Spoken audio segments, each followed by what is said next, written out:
Hello, Stitchers. Welcome to Stitch Please, the official podcast of Black Women Stitch, the sewing group where Black Lives Matter. I'm your host, Lisa Woolfork. I'm a fourth-generation sewing enthusiast with more than 20 years of sewing experience. I am looking forward to today's conversation, so sit back, relax, and get ready to get your stitch together. Hello, everyone, and welcome to the Stitch Please podcast. I'm your host, Lisa Woolfork. Today's episode is a rewind episode. This means that we are going to rewind back to last year of 2019 and the special Christmas Kee-Kee episode that I did with my family during that time. I really enjoyed the episode. I really loved sitting down and talking with my mother and my two sisters and reminiscing about the sewing my mother would do for us and the Christmas creativity. And it's also an opportunity to create an archive about one's family. And so one thing I wanted to recommend as we move through this holiday season, which is going to be very different, of course, because of the time in which we live now, 2020, and so much has changed, including for many people not having in-person holidays. We are not going to be traveling for Christmas this year. This will be, I think, maybe the first time that it's just been my husband, myself, and my children. We usually travel, or people come and travel to us. And we aren't able to do that because we are choosing to follow guidelines of social distancing and limiting travel in order to prevent the spread of COVID. One of the things I wanted to suggest is before I get into this episode, just a few things. One, record your older relatives. If you have older relatives, talk to them. Do oral histories. You would be amazed at what you could learn by talking to your parents and grandparents and great-grandparents. Ask them about what things were like for them when they went to school. Ask about the things they used to do to have fun. You will be very surprised. I was very surprised when I talked with my grandmother about growing up the way that she did in a rural community with little access to resources. So she was talking about these remedies that they would use with certain plants and this kind of thing because they didn't have access to doctors or medicine. So these are the kind of things that you don't ever learn unless you ask. And I just would like to offer this as a suggestion for those folks who have the opportunity to talk to our elders and gather that kind of information so that we can help to complete our family stories and pass those on. You'll notice that the audio quality is different than what I've been able to develop now for the podcast. So I enjoy listening to these episodes, even if they're not the highest audio quality, because I was just starting and it just helps me to see how far I've come. So that also feels really nice. The Stitch Please podcast will be back next week with an episode with Jen Hewitt, printmaker, fiber artist, surface designer, a woman of so many artistic gifts that she shares with us in the podcast next week. So be sure to tune in to this great episode with Jen Hewitt. And if you are a Patreon subscriber, you will be given access to the video version of our conversation. So that's another exciting benefit we have for Patreon subscribers. But for now, without further ado, here is the Christmas Kee-Kee episode with Lisa, Sybil, Stephanie, and my mother, Ianthea Woolfork, recorded in 2019. Thank you so much for listening, and I wish you happy holidays. That means it is Christmas. So I wish a Merry Christmas to those who celebrate, and for those who don't, happy holidays or just happy days. This is a special episode of the Stitch Please podcast, and it's an opportunity that I had to sit down and get on a call with my mother, my middle sister, and my youngest sister. So these are the girls that I grew up with, and my mother, of course, and just a chance to have these reminiscences about about Christmas, about the sewing that my mother did, is really a special time. So this episode is that conversation, and we recorded it a few weeks ago, and I thought it would be a perfect thing to show or to play for Christmas, as hopefully you all are enjoying time with family, or just enjoying your regular sewing day or any day that is. I do wish everyone happy holidays, and here is my family, my chat with my mother and my sisters. Thanks. All right. Good morning, everybody. Happy holidays. Merry Christmas. We are here today on oh my gosh, it's Christmas. I'm exhausted. It is December 25th, 2019, and we have a very special episode here today at Black Women Stitch. I am talking with my family, my mother and my two younger sisters, and we are joined here today to just talk about some Christmas creativity and some Christmas memories. I'm really fortunate to be from a family of wonderful, wonderful women, and to grow up with these girls and to just help to know myself through knowing them. And so I'm delighted to welcome to the podcast today my mother, Ianthea Woolfolk. Mama, say hi. Hi, everybody. Greetings. Merry Christmas. And who is cackling? And I'm the oldest of three girls. Middle sister is Sybil. Say hi, Sybil. Hi. Good morning. And then my youngest sister, Stephanie. Hello. So we are coming together to just talk a little bit about some Christmas memories. And as you all are getting ready for those who celebrate Christmas, who are getting ready for the holiday, this episode releases, we know, at 7:00 in the morning.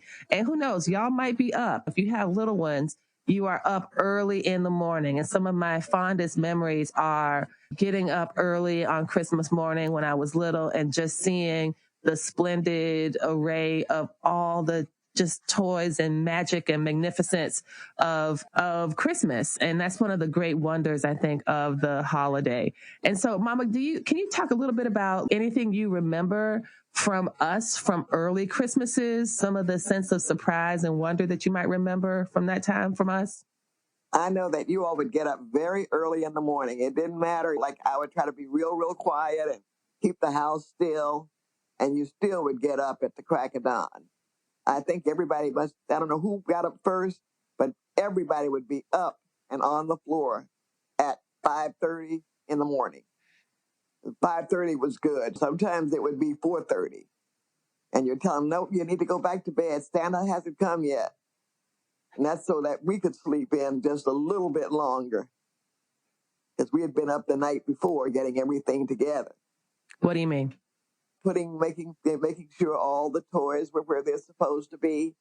And we had picked up things from different houses that we had dropped them off, because I couldn't leave it in the house because you guys would just plunder and go through and look for everything.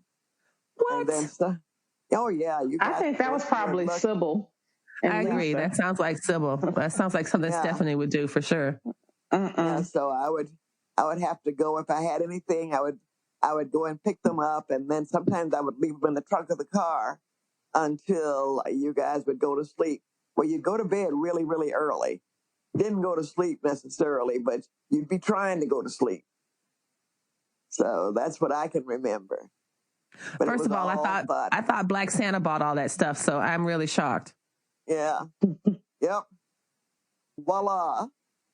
Oh, I remember, do y'all remember, we grew up in South Florida in West Palm Beach. And so some of the kind of traditional Christmas stuff that people have about snow and fireplaces and stuff didn't apply to us because we didn't have any snow and we didn't have a fireplace. And so we did have the weather service would do a Santa tracker. Do you remember that? And they would say that Santa, it was the same system they used to track hurricanes, remember? And the weather people would come on and say, Santa is now heading this way from the Bahamas toward us. And it just occurred to me now 30 that was actually the same like system that they used to tell us how close a hurricane was. Hurricane was coming. I didn't even know that. I just learned that then. Huh. Oh. Oh. Yep, they sure did. They had that tracker. Yeah, and you would see it, and they would show, like on the TV, it would show, like, they would have this little star, or they'd have the sled going across, and where he started from, and then where he is now, and, how close he is, and how it was time to go to bed because he was heading this way, pulling in from the east, heading up the coast. I was like, oh, okay, I guess it's time. Yeah. Yep. I wanted to add one of the things that I was thinking about since we had been talking this month about different, like I did a holiday gift guide a few weeks ago and was talking with someone else about Christmas crafts in general. But one of the things I most remember about Christmas sewing from Mama was when she made us this trunk. There was a doll.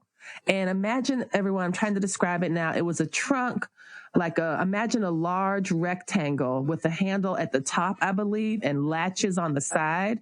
And you unlatched it and it opened like a book. And on one side, the doll stood there. And on the other side was a trunk, had these little hangers and these clothes that were hanging on the hangers. And I don't know if it had a drawer at the bottom for little socks and shoes. I'm not sure.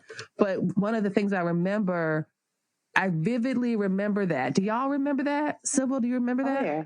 Yeah, I love that. That's one of my fondest memories of Christmas is just thinking about that box and just how amazed we were when we opened it and what was inside. It was just, and then there were three of them. There was always three of everything. It was, like amazing. I would sew on doll clothes when you all went to bed. And so you never really saw them until I got them in the trunk. And then I did the same thing for Dinah next door. I made her a trunk with the doll clothes because it was hard to find doll clothes. And especially like for the dolls that we had, you could find some stuff maybe for Barbies or something like that, of that type doll. But they were very, very expensive.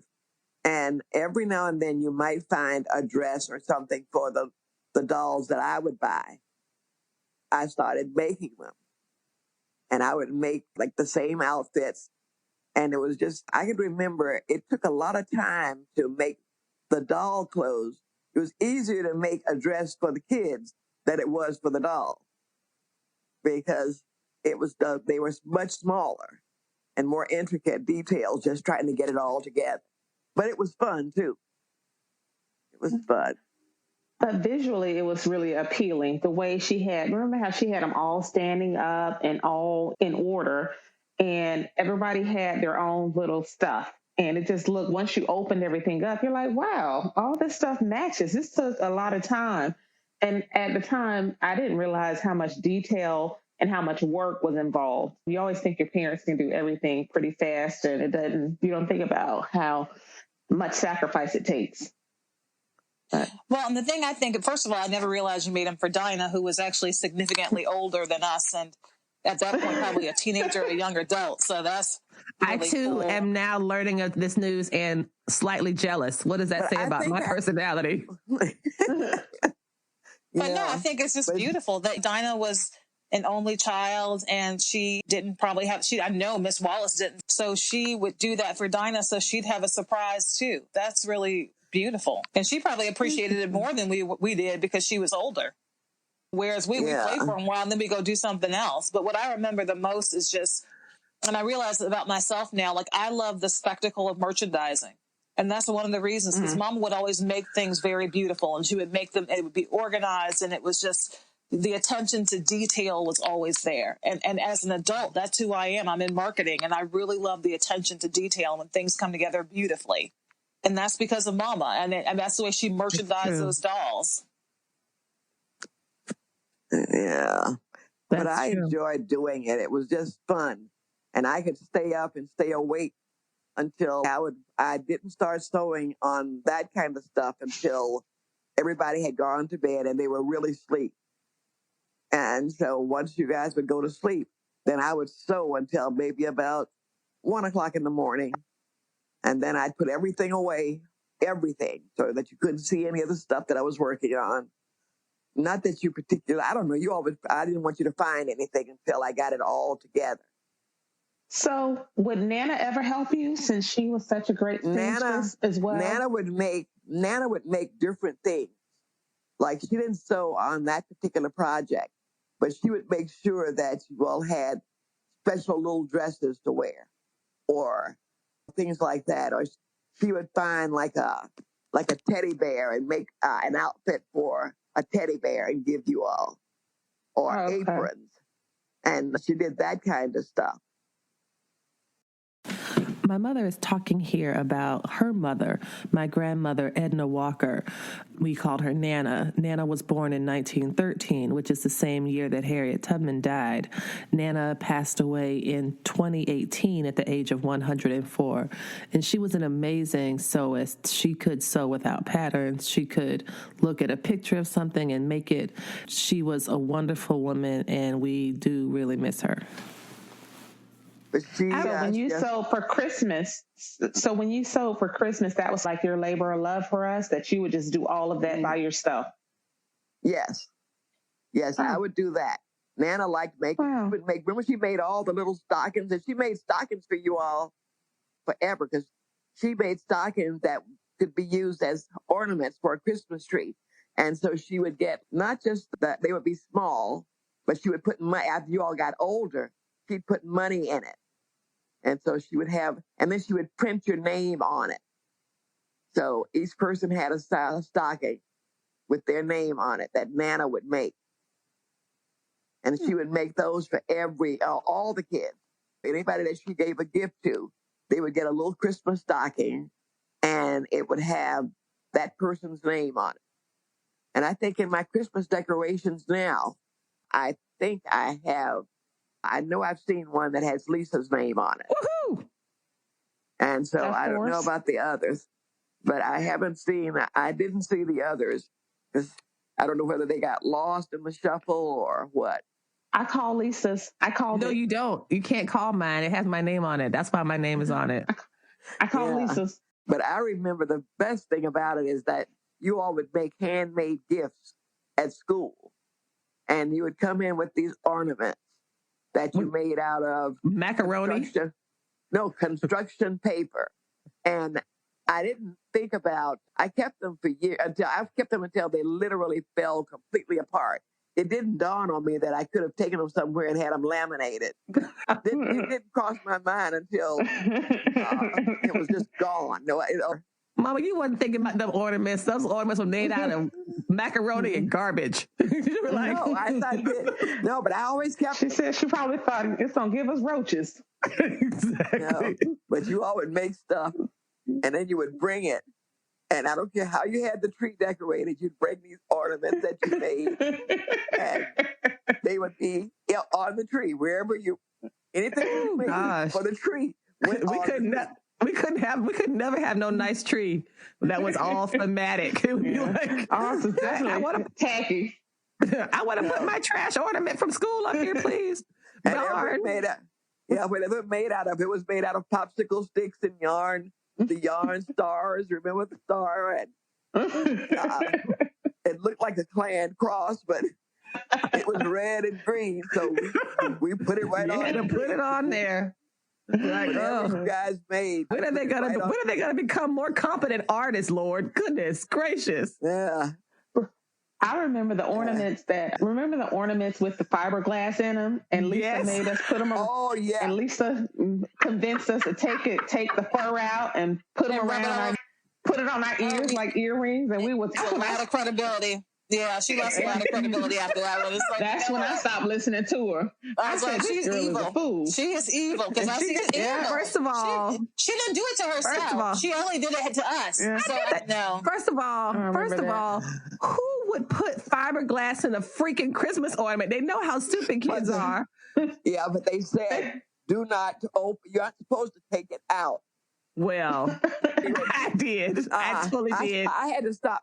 I stopped using, it used to be angel hair that you'd put over the tree because it would give the appearance of snow or something. And when the lights went through it, it would just reflect and make a real pretty colors and stuff like that. I had to stop using it because I said, God, these kids are going to be dead, or I'm going to have this big medical bill because I'm going to have to take them to the dermatologist and everywhere else that they would. I think finally they stopped making it. Well, I'm sure because it was poisoning the children. That's terrible. I can also tell you now, I was so imaginative. So I thought there was really fur in there. I can also say in my defense, I might as well just tell you this now since it's too late to do anything about it.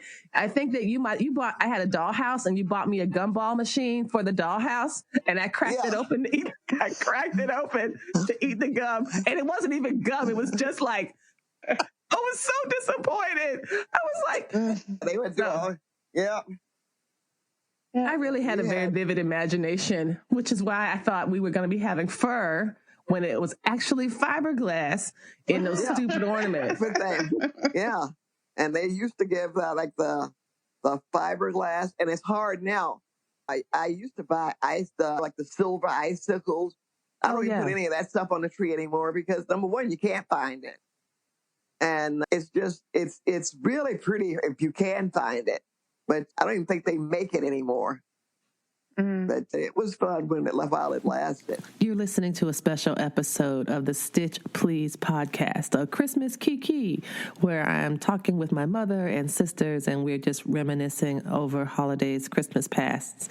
Up next, we will have a quick break and then return to the conversation with my family. Stay tuned. Stitch Please, the Black Women Stitch podcast, talks a lot about sewing. But if you'd like to see some of what we're discussing, we invite you to follow us on the socials. On Facebook, you can find us at Stitch Please, and on Instagram, you can find us at Black Women Stitch. On Instagram, you'll find a lot of great pictures and compelling social commentary. In addition, you can participate in a weekly live Instagram chat at 3 p.m. on Thursdays at Eastern Standard Time. So follow us on the socials, Facebook at Stitch Please and Instagram at Black Women Stitch, and get your stitch together. Welcome back to the Stitch Please podcast, where we're having a special episode talking with my mother and my two younger sisters. I'm the oldest of three girls, and it's a great opportunity to have a conversation between the three of us and our mother. And so up next, we're going to talk about this very creative alternative to a traditional gingerbread house that my mother invented for us. So here she is. And one of the things that I remember is that you all wanted to make gingerbread houses, and we would sit down and we'd make the gingerbread house. Well, it's edible. You're supposed to be able to eat it afterwards. But the cookie, the base of it was so bad that nobody wanted to eat it. So I decided that instead of making a gingerbread house that nobody could eat or nobody wanted to eat, I started making a candy house. And I'd start with a box as a base, and then I'd cut the roof out of another cardboard box and put it together. And then I would fill it all in with different kinds of candy bars, Hershey bars, Snickers, things that are edible.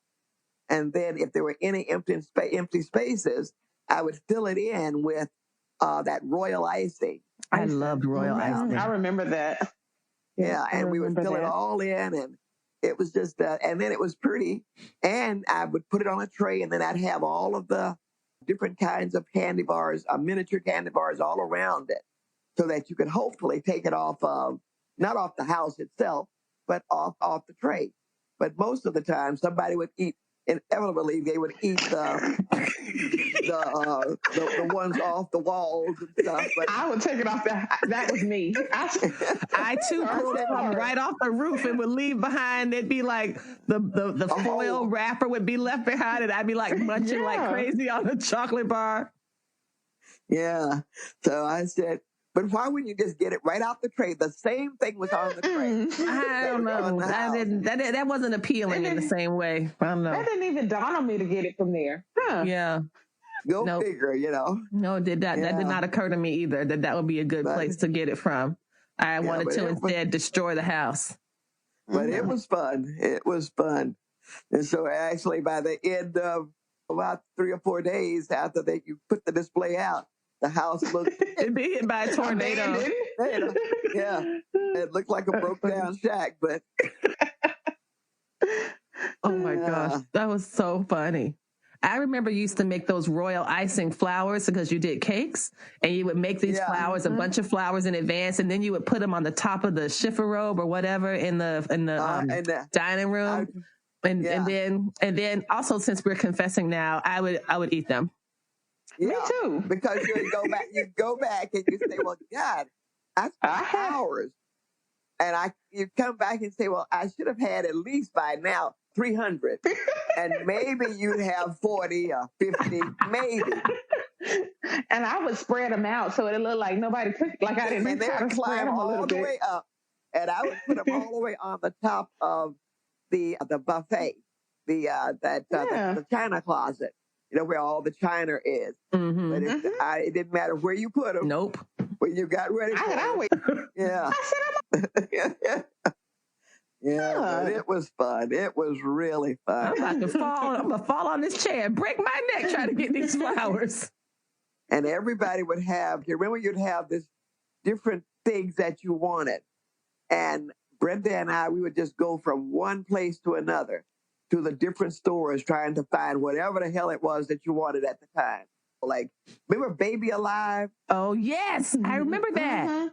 Oh, God. That thing was gross. I think we had to go. I love mine.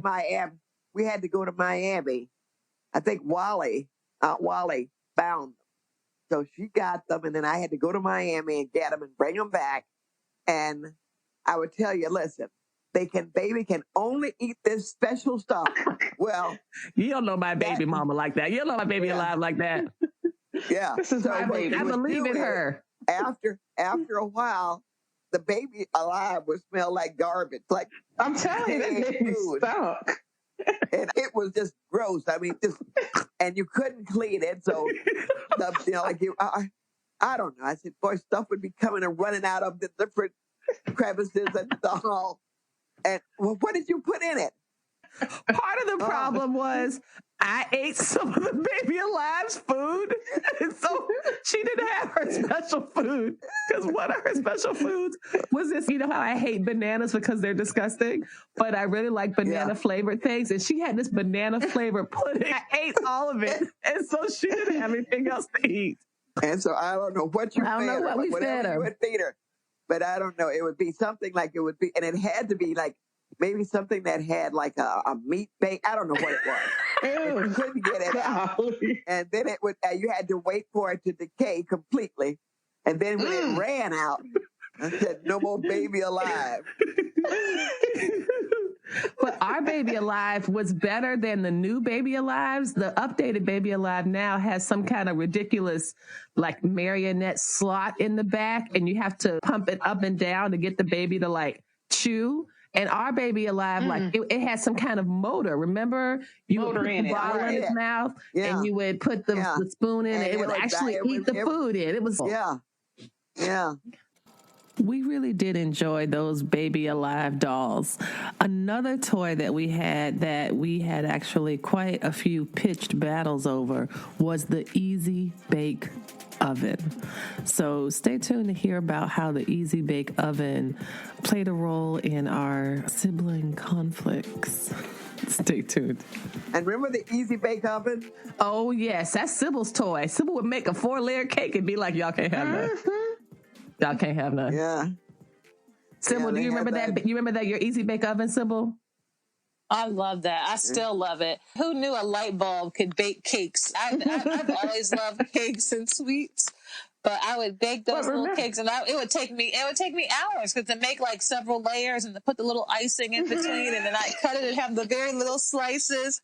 And after all that work, y'all be like, "I want sauce." No. I confirm that you would make these elaborate cakes, 4 layers of a doggone cake, and we would come to ask for something. You'd be like, "Nah, fam, you got to get your own." It was so small. Yeah, the pan was about 3 inches. No, I don't think that's true. I just remember the Easy Bake Oven if you didn't cook that stuff all the way, and it would burn you. I was like, "This is dangerous. I'm not ever fooling with this thing." And didn't Yeah, the only person that did the easy bake oven thing was Sybil. She had the patience She had the sit there patience. and wait to sit there and wait for the bulb to bake the cake. Yeah, I guess The it did rest of take a them, you long all didn't time. do it. I just wanted And some then you had to cake. get it because it would have like little bubbles in it, and I had to get it just right. And then you have to remember, Mama used to make wedding cakes, so she had a pretty discriminating standard. So I was like, I want to make my cakes like she makes hers, but it was much harder making my cakes With a light bulb. You know what I remember? We had this cleaning set that came with a broom and a dustpan and an iron. And I remember taking the iron and setting it on the light bulb to get it hot so I could iron the doll's clothes. Wow. Oh, okay. Mm-mm. Yeah. No, you guys did some funny stuff. Strange, but funny.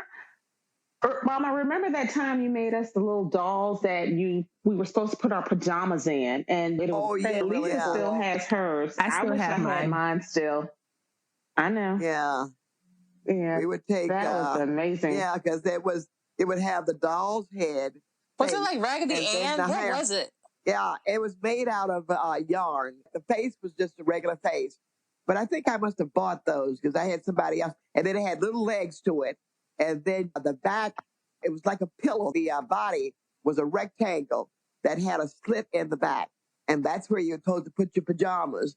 And then you just put it on the bed as like a decorative pillar. Yeah. Right. So we had those. Remember those dolls I bought from somebody? And they were scary. I bought them but they were like Raggedy Ann dolls. And the woman made them they were like long and skinny. The appendages were real. It looked like they were just freaky looking. What? But she first of all, I have to say, I have no memory of this at all. To do these, I paid for them. You've already paid for them. What are you going to do? You brought them on home and traumatize your children. They weren't a big hit. Oh, you know what I remember? The doll I remember the Cabbage Patch craze. And I remember our older cousin, Jeffrey, who was probably, 3 years older than Lisa, a man, no less. And he had a Cabbage Patch doll named Rufus Leroy. Yes, Rufus, and he had a gold chain. And he had a gold chain. And Mama used to make clothes for Rufus Leroy so that he could have, and I think Jeffrey was like in high school. He was embarrassingly old. And he would have that doll everywhere. Yeah. And he had a gold chain. I remember Rufus had a gold chain. Yeah. Yes. Yeah, because chains were in. That was the big thing. Good old Rufus. Chunkies. Big chunky. Yeah. Yep. Yeah, big chunky chain. Yep. Good old Rufus. I had forgot about Rufus. Yeah, but I used to enjoy sewing. We always had Christmas dresses. Some kind of Christmas dress. Either I would go to Miami and find them at Doris's after you guys outgrew Polly Flanders. Remember Polly Flanders with the smocking? Mm-hmm. Yes. Yes. Yeah. And so I had those forever. And then when you all got too big for Polly Flanders, even though they made it in a size 12, I didn't buy. I figured once you pass that age, like when you were like 7 or 6 or something, you're cute in them, like up to about 6 or 7 years old.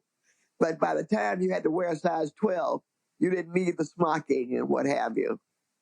So I would either make a dress or I would go somewhere and buy one. And I always bought them remember that? Yes. I would buy them. Mm-hmm. And the only drawback to that is that Lisa it would be 3 of them to start with.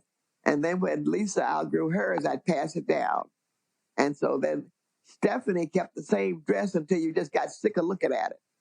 Because it would just go on and on. Finally, I decided that was not a good idea to buy 3 of the same thing because it just lasted way, way too long.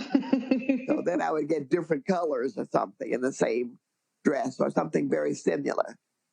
But it was all fun, all fun. Mm-hmm. I'm not sure if I'm misremembering this, but I'm remembering we had gone to some type of Christmas pageant or some type of thing. I carried them to, what was it? The Nutcracker Ballet. This is really a dress-up affair. And I come and I look around, and they've gone to the concession stand. They bought popcorn and crap. I said, I didn't even know the concession stand would even be open. And so they're sitting there watching this formal ballet, eating popcorn and slushies and all. And I'm saying, oh my God. Was that during the phase when Stephanie would wear the popcorn bucket on her head after we all ate all the popcorn? Oh yeah, oh yeah, oh yeah. That was something. We would go. Oh God, if I carried you all to the movies, we would go on a Saturday afternoon or whatever, and the people at the concession stand, they would go back. You all would just go back long before they would give refills. When they finished eating, they would go back up to the concession stand and say, "We're finished with this. Can we have a little bit more, please?" And the people, they would just fill it up again. The kids, they would fill it up again, and they would come back, and we could clear a whole side of a movie theater. If they looked up and saw us sitting in a place, if we came in and sat down, we had people that would just get up automatically and move to the opposite side of the theater, the movie theater.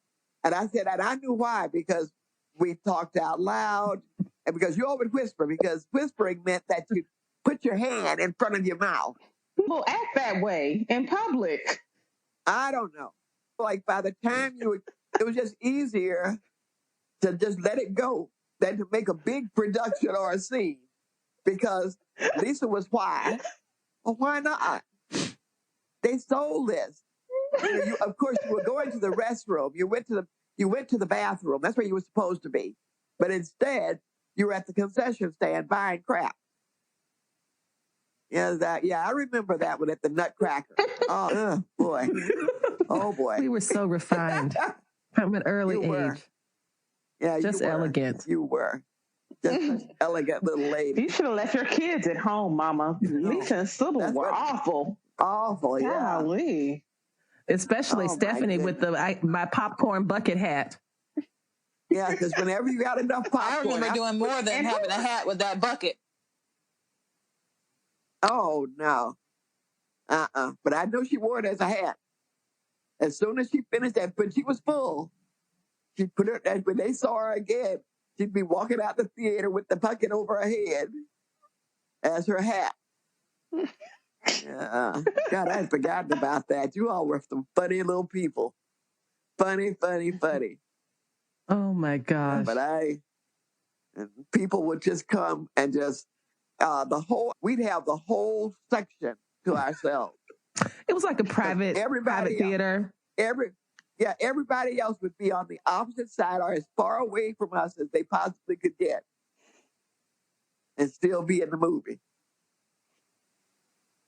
So we just would claim our seat. And even if we got there late, didn't really matter. We'd get us a seat. And as soon as everything else would open up right after, you just get there early and get your seat. Well, we didn't have to get there early because whatever seat that we took, we'd have that section to ourselves shortly thereafter. Yeah, that was fun. That was really, you guys were funny though. That was so funny. Yeah, you all were funny. You all were funny little people. Yeah. Funny little people. It was good. Well, y'all, I think I'm going to wrap up, but is there anything else you wanted to add? Any other last bit of Christmas cheer or Christmas advice or anything like that? So much has changed now with us being adults and having kids of our own, and now we're on the supply side of the Christmas trade. But you all have traditions that we keep, and you insist. I can't get an artificial tree with all the pretty lights already on it and stuff. When I get a tree, I have to get a live tree. And I have to use the same decoration. Yes. That is, I agree. And the mess that it makes after. But it's things like that. I have ornaments that I've had for years and years that I have to bring out.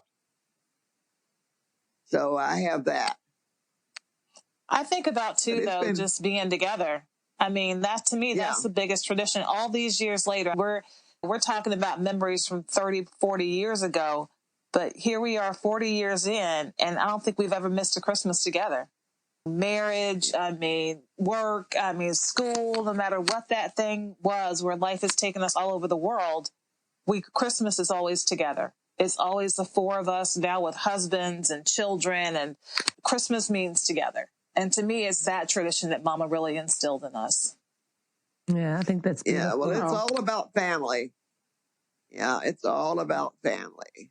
That's true. All That's about true. family. Not the gifts, not the presents. It's just being together and just family. I like presents as well. I want presents. I mean, what are you trying to lead into? I don't want any stuff. I want some stuff. Yeah, I don't want any more stuff. 'Cause I got way too much stuff now. No problem. Just being together is enough for me. Okay. That's wonderful. I enjoy going. That is nice, the only Mama. drawback about going to Charlottesville is that usually it's so cold, but yeah, it does get cold. The camaraderie warms everything up. Yeah, that's the only true. thing I pray is God don't let it snow or have icy rain. Either one of those are bad. Yeah, that's no good.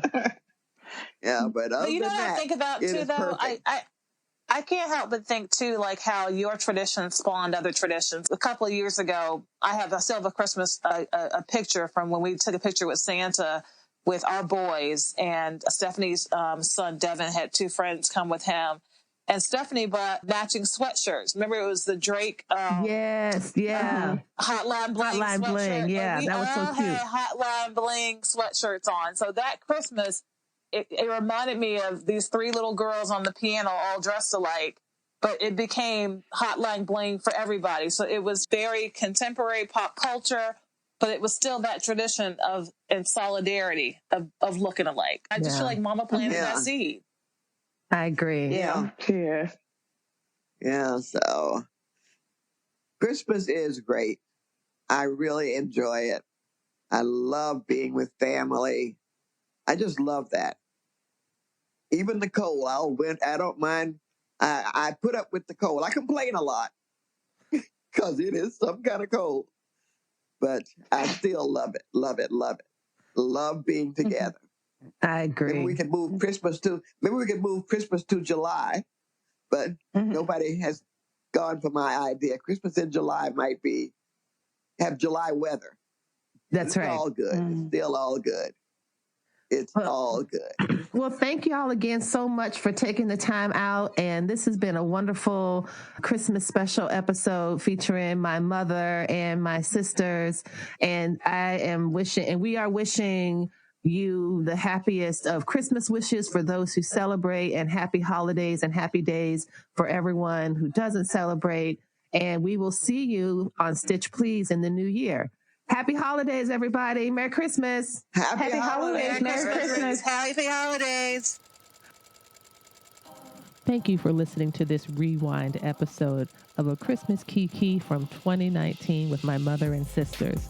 We will be back next week with a great episode with Jen Hewitt, and we'll see you then. Happy holidays.